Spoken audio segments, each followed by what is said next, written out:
appris ce que c'était qu'entreprendre dans un milieu qui n'était pas forcément favorable. Ben écoutez, je pense que un sourire, c'est naturel chez vous. Et je vais vers les gens, je cherche le meilleur dans les gens.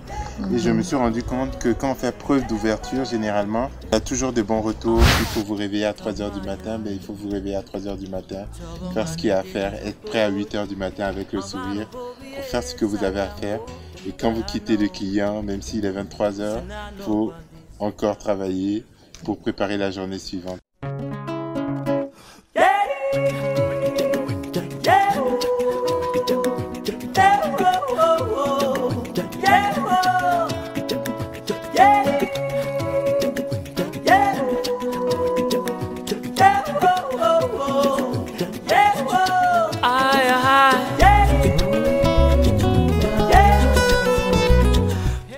Mesdames et messieurs, c'est toujours un plaisir pour nous de vous retrouver pour la suite et fin de notre émission consacrée à Monsieur Ismaël Cissé. Mais avant, nous poursuivons la suite de notre entretien avec notre invité, Monsieur Ismaël Cissé. Monsieur Ismaël Cissé, bonsoir. Bonsoir.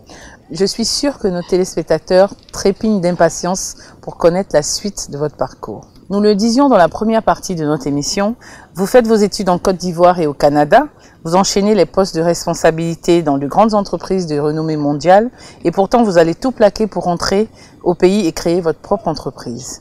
Comment s'est fait votre retour au pays? C'est un retour qui, comme je l'avais mentionné lors de la précédente émission, qui s'est fait assez naturellement parce que il s'insère dans ma vision vraiment de carrière et dans la vision de la contribution réellement que je cherche à apporter à la société. Ce retour, il a été facilité par une chose, le fait déjà que je n'ai jamais rompu le lien avec mon continent, avec mon pays.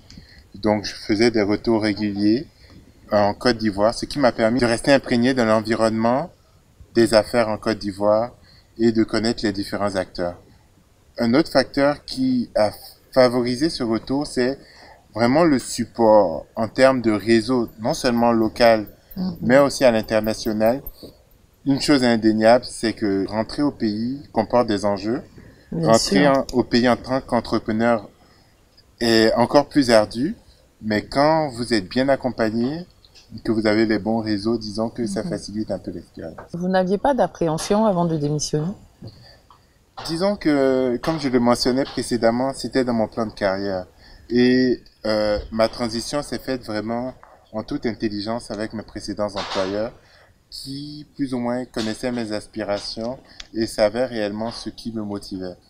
Donc, justement, je suis resté en très bonne relation avec mes précédents employeurs qui constituent vraiment une pierre angulaire de mon réseau, ce qui est primordial dans la mission que nous nous donnons réellement de créer le lien entre les investisseurs et les partenaires techniques des pays développés et les mettre à contribution pour le développement de nos économies. D'accord. Alors, quelles sont les difficultés que peuvent rencontrer des jeunes Ivoiriens comme vous, venant de la diaspora, qui cherchent à rentrer s'installer dans leur pays? Je dirais que, principalement, la plus grosse difficulté que je vois vient déjà dans la compréhension du milieu. C'est-à-dire, chaque environnement a ses règles d'affaires qui lui sont propres. Et il faut s'imprégner vraiment de la communauté d'affaires pour comprendre réellement comment fonctionne l'environnement des affaires, quelles sont les réelles opportunités, parce que c'est un milieu où apparaissent un grand nombre d'opportunités, mais lesquelles sont réalisables, lesquelles sont solvables. Sont solvables et concrètes réellement, que ce soit pour un travailleur ou pour un entrepreneur. Pour arriver à faire cette appréciation-là, il faut être imprégné vraiment du milieu des affaires ou se faire entourer par des personnes qui peuvent vous donner des conseils, qui peuvent vous guider, et un peu vous aiguiller. Et un autre enjeu aussi revient dans le fait que même en rentrant, les enjeux ici sont plus gros et nous devons y faire face avec moins de moyens, que ce soit moyens humains ou moyens matériels. Donc il faut être créatif et il faut savoir réellement garder cette éthique de travail là tout en s'ajustant réellement aux ressources que nous Oui, avons localement. exactement. Alors, quelle a été votre stratégie en termes d'implémentation? Quels sont les atouts de votre entreprise? C'est un terme qui est redondant, mais je pense que c'est primordial réellement pour toute banque d'affaires, c'est de s'entourer, d'avoir un réseau de partenaires qui partagent la vision et qui sont prêts réellement à mobiliser des ressources pour favoriser le développement d'économies africaines. Et donc ça, c'est un point primordial réellement. Aussi, il y a l'expérience que nous avons. C'est mon cœur de métier. C'est ce que je sais faire. Et c'est ce que vous avez toujours fait. Et c'est ce que j'ai toujours fait. Donc, franchement, je veux dire, ça crée un discours très concret auquel peuvent réellement s'identifier des entrepreneurs locaux ou des porteurs de projets locaux parce que je fais le pont. Je comprends leur réalité, mais je comprends aussi les règles. Je fais le pont, critères, les standards des marchés internationaux, des marchés financiers. Donc, nous ne nous limitons pas à faire de l'intermédiation, mais nous agissons à titre d'accompagnateur, de conseiller stratégique vraiment pour les entreprises avec lesquelles nous travaillons, pour les aider vraiment à tirer profit de cette manne. D'ailleurs, aujourd'hui, en tant qu'expert dans la finance, quelles sont les forces et faiblesses des PME qui recherchent des financements pour leur développement? De facto, par l'environnement dans lequel elles évoluent, la plus grande force des PME africaines, c'est qu'elles sont dans un marché qui offre énormément d'opportunités. Beaucoup reste à faire. Il y a un grand nombre d'opportunités, des fortes opportunités de croissance. Donc ça, c'est indéniable. Mais face à ça, il y a un enjeu qui reste déjà la maturité en termes organisationnels de ces PME-là, qui est souvent ce qui constitue le principal frein à l'accession aux capitaux. C'est-à-dire qu'en termes de structuration, en termes de gouvernance, elles sont pas vraiment au standard des investisseurs et des partenaires qui, eux, même s'ils sont locaux, même les banques locales, ont généralement de l'actionnariat qui répond à des normes internationales. Donc, il ne permet pas réellement de les aider. C'est tout ça que les entreprises, justement, disent. Ils n'arrivent pas, il n'y a pas d'accessibilité, justement, à tous ces fonds d'investissement. Parce que, justement, il y a un problème de structuration, il y a un problème de gouvernance, il y a un problème de maturité en termes d'organisation. Un autre enjeu aussi, mais qui va de pair avec l'enjeu dont nous parlions précédemment, c'est les ressources humaines. Je pense que là, il faudrait réellement repenser. Je pense qu'il y a plusieurs initiatives qui vont dans ce sens, mais notre système éducationnel, pour que nous ayons plus de ressources compétentes, parce que les ressources humaines, c'est vraiment le moteur là qui doit permettre à nos PME de réellement s'organiser pour justement faire face à ces défis-là. Et souvent, malheureusement, force est de constater que il y a un certain déficit en ressources compétentes pour faire cette transition. Alors, Monsieur Cissé Ismaël, je vous propose de revenir sur votre parcours juste après le portrait de la semaine.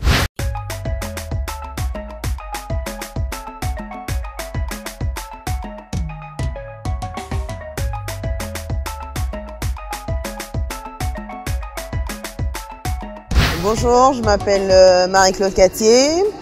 Je suis la fondatrice de Sweet Marie Cake, donc cake designer. Mon cycle secondaire, je l'ai fait à la fois à Mamie Fettet puis à Blaise Pascal. Après quoi, je suis allée en Tunisie pour faire des études d'interprétariat, donc je suis interprète de formation. Et donc métier que j'exerce aujourd'hui donc en tant que traductrice et office manager dans la presse internationale. L'idée de créer ma pâtisserie, mais on va dire, elle est venue un peu par hasard. Et comme j'ai toujours aimé faire de la pâtisserie, j'ai toujours aimé cuisiner, c'est tout naturellement que cela s'est fait. Et voilà, c'est comme ça qu'on s'est lancé, mais vraiment par hasard dans cette aventure. Ça a demandé beaucoup de sacrifices. Beaucoup de sacrifices, pourquoi? Parce que la pâtisserie, comme je l'ai dit tantôt, c'est une passion. J'ai pas de formation en pâtisserie. J'ai appris sur le tas et c'est pour cela que je peux dire, donner des conseils aujourd'hui à toutes mes jeunes sœurs et à toutes les personnes qui veulent se lancer dans des activités. C'est grâce à Internet que j'ai su me former, c'est grâce aux tutoriels sur YouTube que j'ai su me former. Et donc ça a été des heures et des heures de travail et par la grâce de Dieu, j'y arrive aujourd'hui. 4-5 ans après, j'arrive quand même à jongler, à allier les deux. Franchement, non. je le faisais plus par passion. Et là, je me dis, oui, effectivement, ça peut être même pas, je dirais même pas un second métier, mais ça peut devenir l'activité principale. Mais il va falloir encore du temps, il va falloir encore voilà, beaucoup travailler pour y arriver.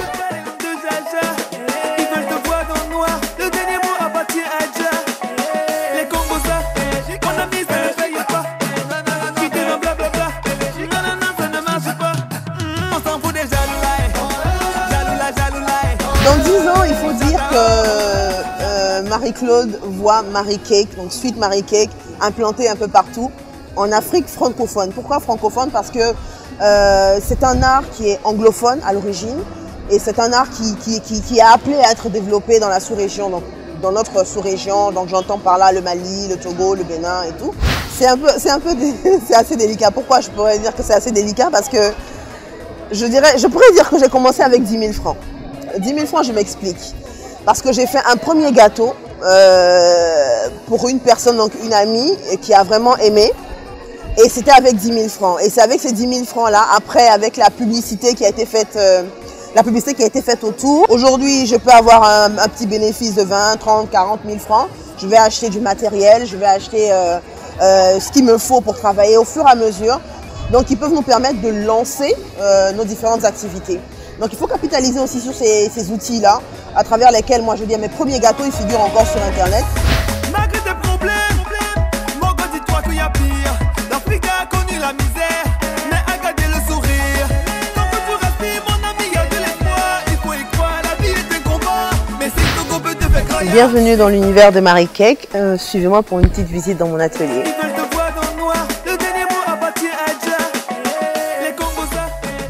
Nous allons décorer un fashion cake. C'est un gâteau que je vais faire pour l'anniversaire d'une maman. Voilà, donc vous allez nous suivre étape par étape. Donc d'abord, nous allons recouvrir le gâteau. Donc là, le gâteau est déjà fait, la genoise est déjà faite. Nous l'avons déjà recouvert, nous l'avons déjà glacé, donc avec la crème. Et maintenant, nous allons le recouvrir. Donc d'une couche de pâte à sucre. C'est l'élément avec lequel nous travaillons, principalement, je dirais. Voilà. Donc nous l'étalons.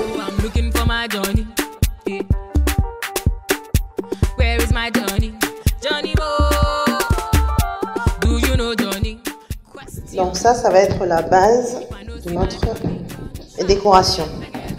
Donc, une fois que c'est fait, nous récupérons cette pâte à sucre. Et nous recouvrons le gâteau, comme une couverture.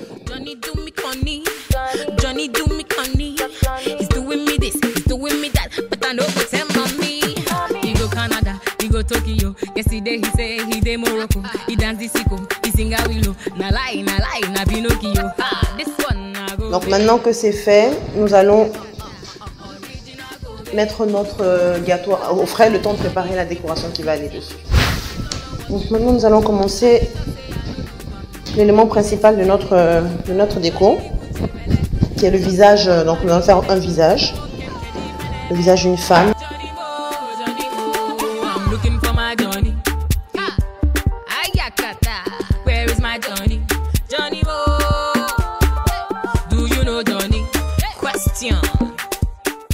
Ensuite, nous allons faire donc nous allons, après avoir fait le visage, nous allons donc faire tout ce qui est éléments lèvres, nous allons faire les yeux, nous allons vraiment embellir notre profil.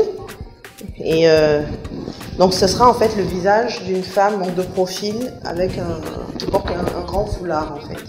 Voilà, donc c'est une petite création donc, que nous avons décidé de tester aujourd'hui.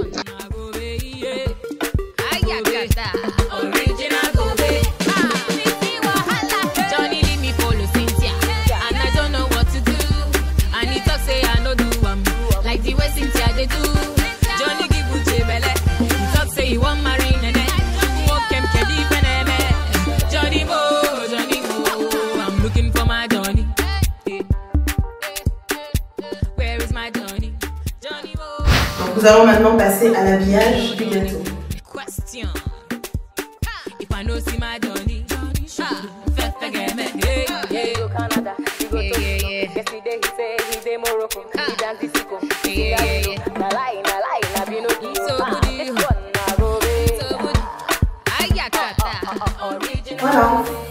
Notre gâteau est prêt.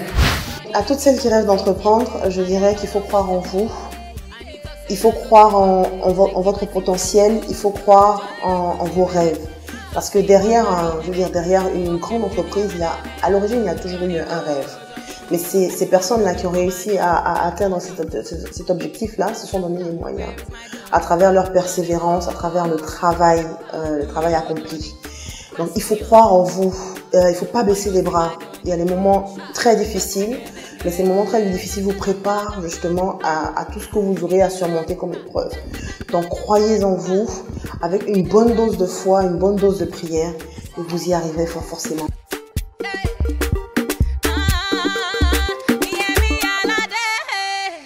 De retour avec notre invité, Monsieur Ismaël Cissé, un chef d'entreprise qui, après une carrière dans le monde de la finance au Canada, a décidé de rentrer et d'investir dans son pays, la Côte d'Ivoire. Aujourd'hui, quel bilan faites-vous, Monsieur Cissé, de votre parcours? Parlez-nous de votre entreprise. Quels sont les secteurs avec lesquels vous travaillez et qui peut bénéficier de votre expertise?